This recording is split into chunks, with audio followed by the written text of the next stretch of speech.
Hello all. ప్రీవియస్గా series 2లో చెప్పినట్టుగా పీవీసీ వర్సెస్ పిఓపి వీడియోతో మళ్ళీ వచ్చేసాను. ఈరోజు మనం పీవీసీ అండ్ పిఓపి మధ్య ఉన్న డిఫరెన్సెస్ గురించి మాట్లాడుకుందాం. రెండు మెటీరియల్స్ ఇంటీరియర్ డిజైన్లో పాపులర్ చాయిస్, కానీ రెండిటికి చాలా డిఫరెన్సెస్ ఉన్నాయి based on durability, features and applications.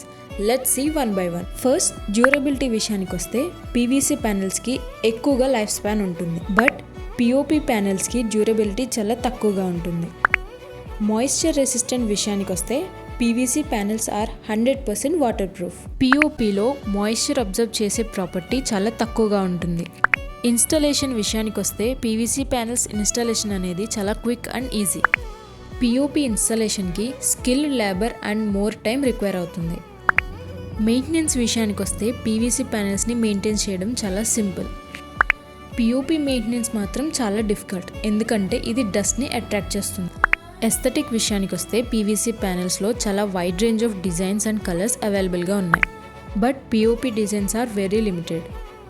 Cost విషయానికి వస్తే పీవీసీ ప్యానెల్స్ బడ్జెట్ ఫ్రెండ్లీలో అవైలబుల్గా ఉన్నాయి, బట్ పిఓపి ఇనీషియల్ స్టేజ్లో చాలా తక్కువగా దొరికిన బట్ ఫ్రీక్వెంట్ రిపేర్స్ వల్ల ఇది చాలా హై కాస్ట్కి వెళ్ళిపోతుంది. నెక్స్ట్ సిరీస్ దేని మీద ఉండబోతుందని ఆలోచిస్తున్నారా? అయితే నో ప్రాబ్లం, నేనే రివీల్ చేస్తాను. నెక్స్ట్ సిరీస్ జిఎస్ డెకో డిజైన్లో అవైలబుల్గా ఉన్న పీవీసీ ప్యానెల్స్ అండ్ మార్కెట్లో దొరుకుతున్న పీవీసీ ప్యానెల్స్కి రెండింటికి డిఫరెన్స్ చూపించబోతున్నాం. అయితే డోంట్ మిస్ ఇట్.